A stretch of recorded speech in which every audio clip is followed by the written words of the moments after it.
कई दिन के सफर के बाद अबाका एक बार फिर कराकोरम की फिजाओं में दाखिल हो गया।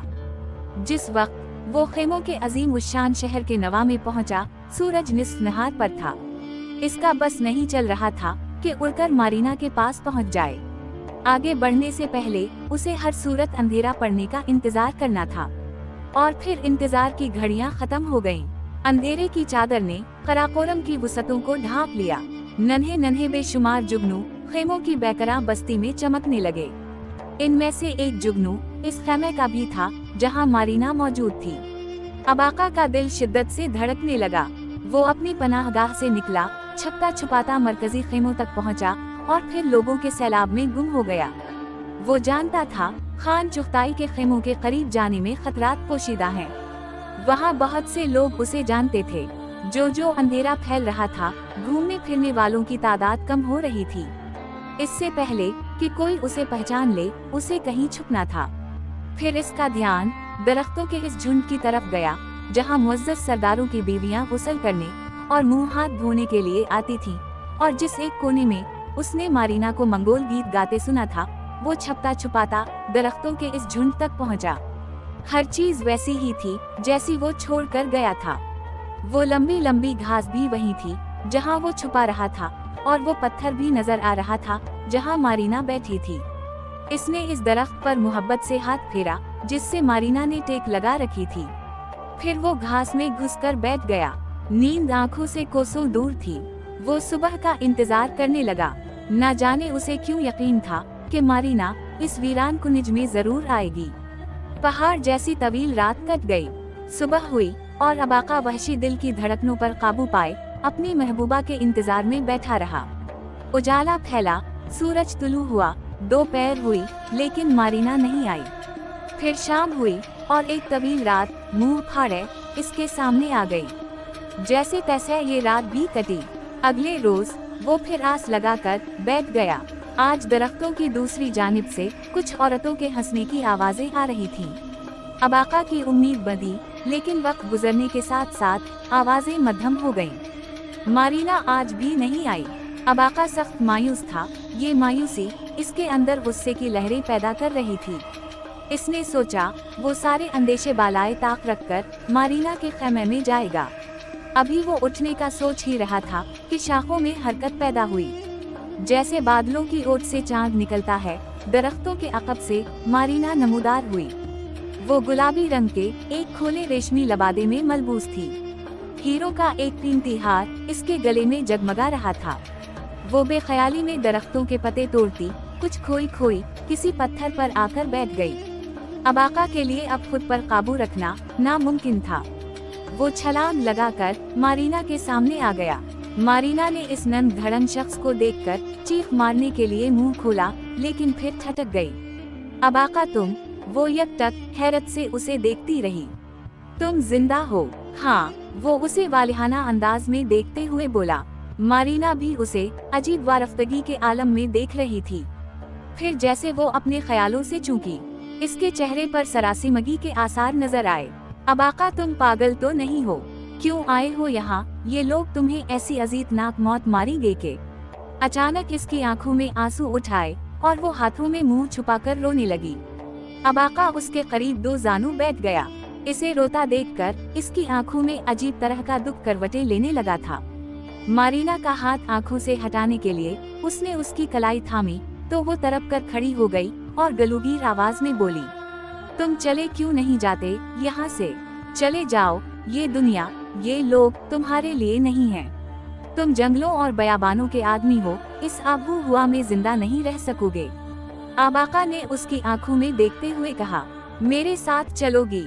मारीना ने चौंक कर उसकी तरफ देखा और बोली, नहीं अबाका नहीं। इस नीले आसमान के नीचे से तो कोई निकल सकता है, लेकिन खाकान आजम की दस्तरस से बाहर होना मुमकिन नहीं। अपने दिमाग में भी मत लाओ। अबाका अगर तुम्हें दोबारा जिंदगी मिल ही गई है तो उसे यूं मत गिनवाओ। जाओ, जहाँ के हो वहीं जा रहो। अबाका ने जरा तौक़ुफ़ किया, फिर ठहरे हुए लहजे में बोला, मैं तुम्हारे बगैर नहीं जाऊंगा। उसके लहजे में सियाह चट्टानों की सख्ती और अल्फाज में गहरे पानियों की हैबत थी। इसका कहा हुआ एक एक लफ्ज एक पहाड़ था। कुछ अजीब गूंज थी इन लफ्जों में। मारीना जैसे अंदर से कांप गई। इसने अपना हाथ बढ़ाकर अबाका का हाथ थाम लिया।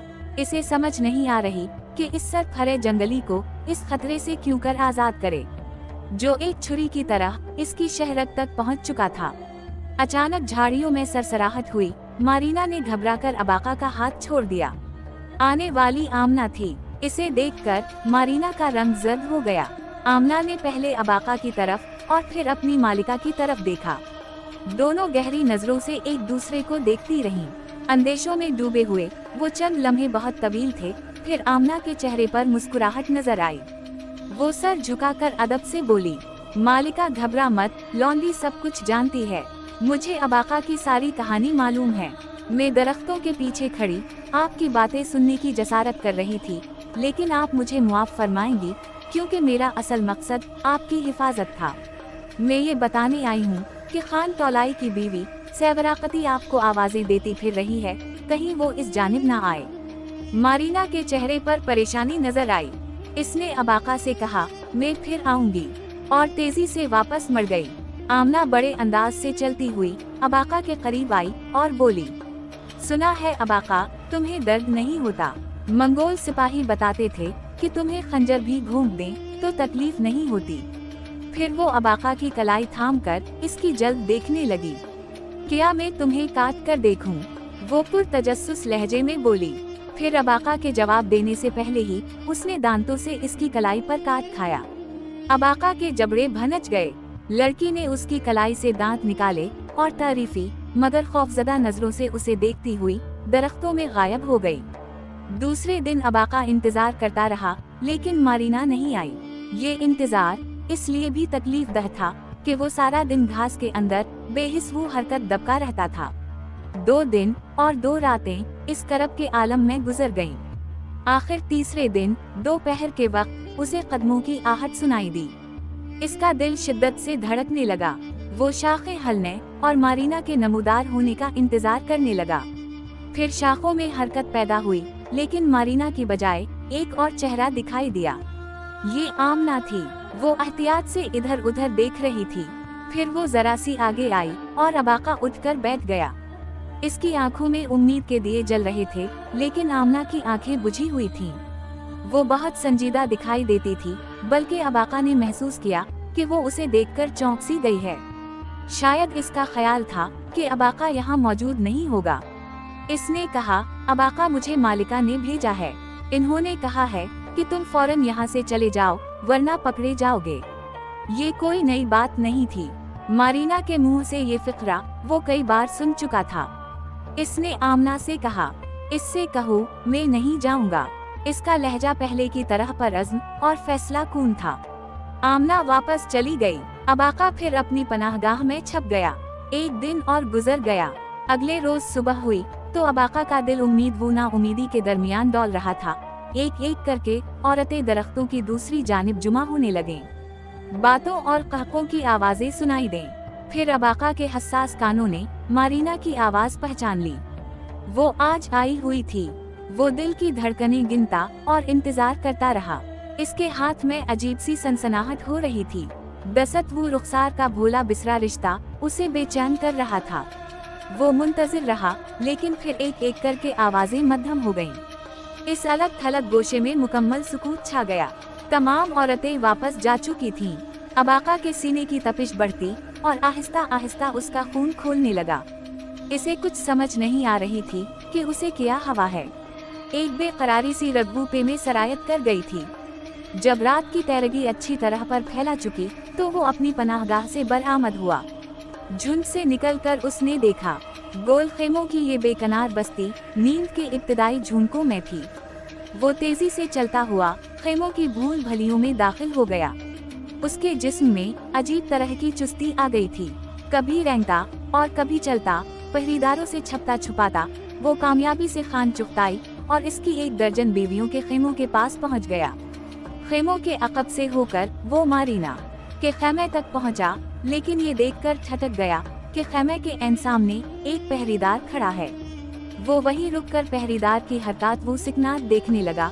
यूं लगता था ये पहरेदार खास तौर पर मारीना के औरत की निगरानी कर रहा है। वो धीमे कदमों से यूरोप के चारों तरफ चक्कर काट रहा था। अबाका ने देखा, इस कसम का इंतजाम किसी दूसरे खेमे के लिए नहीं था। वो सोचने लगा, इसका मतलब है मारीना ने इसके डर से ये एहतियात की है। वो चाहती है कि अगर मैं आऊं तो पहरेदार को होशियार देखकर वापस चला जाऊं। इसके आसाब गुस्से से तन गए। एक लम्हा जाया किए बगैर उसने खंजर निकाला और पैट के बल रेंगता हुआ यूरोप की तरफ बढ़ा। अभी वो दूर ही था कि पहरेदार की नजर इस पर पड़ गई। अबाका जिस हालत में था बिल्कुल साकत हो गया। अंधेरे में अंदाजा करना मुश्किल था कि जमीन पर क्या चीज पड़ी है। पहरेदार हाथ में तलवार लिए गौर से उसकी तरफ देखता हुआ करीब पहुंचा। इस वक्त अबाका अपनी जगह से उछला और किसी अफरीद की तरह पहरेदार से लपट गया। इसका आहनी हाथ पहरेदार के मुंह पर था। पहरेदार पुश्त के बल गिरा। इसके हलक से निकलने वाली चीख इसके अंदर ही गूंज कर रह गई। इसे बिल्कुल पता नहीं चला कि उसका गला कट चुका था। इस अपने सीने पर कोई गरम गरम चीज फैलती महसूस हुई और एकाएकी आंखों में अंधेरा छा गया। पहरेदार को कत्ल करके अबाका ने खूनी खंजर से खेमे की रेशमी डोरी काटी और अंदर घुस गया। मारीना खादमाओं के साथ बेखबर सो रही थी। मोमी शमा की हल्की हल्की रोशनी इसके चेहरे को अजीब सेहर बख्श रही थी। वो इस खाबीदा हुस्न के करीब पहुंचा और उस वक्त मारीना ने चौंक कर आंखें खोल दें। यूं लगता था जैसे वो ऊंघ में थी, जल्दी से उठकर बैठ गई। इसके चेहरे पर खुशी के तासुरात नजर आए, लेकिन सिर्फ एक लम्हे के लिए। फिर खुशी की जगह खौफ आमेज तहीर ने ले ली। इसने जल्दी से मोमी शमा बुझाई और मध्यम सरगोशी में हुई। अबाका, क्यों आए हो यहाँ? अबाका के जहन में उन दिनों की याद ताज़ा हो गई जब वो उस खेमे में बैठकर मारीना के रुखसार पर अपना हाथ रखा करता था। वो बेसाख्ता हुआ। मेरा हाथ? क्या हुआ तुम्हारे हाथ को? वो हैरानी से बोला। वहाँ रखो। फिर जैसे सारी बात मारीना की समझ में आई। अगर रोशनी होती तो अबाका इसके चेहरे पर शर्म की सुर्खी देख सकता था। अबाका, तुम कैसे आदमी हो? वो परेशानी से बोली। अच्छा, अगर तो फिर चले जाओगे? हाँ। अबाका के हलक से गराहट निकली। मारीना ने तारीकी में टटूल कर इसका हाथ पकड़ा, लेकिन इस वक्त एक खादिमा नींद में बुड़बड़ाती हुई उठ गई। मारीना ने अबाका का हाथ छोड़ दिया और घबराए हुए लहजे में सरगोशी की। अबाका, तुम्हें तुम्हारे खुदा का वास्ता, यहाँ से चले जाओ। मैं वादा करती हूँ कि कल शाम तुमसे तालाब पर मिलूंगी। अबाका कुछ देर सोचता रहा, फिर बोला, ठीक है, वरना मैं कल फिर यहाँ चला आऊंगा। फिर किसी सांप की तरह रेंगता हुआ खेमे की तारीकी से निकल गया।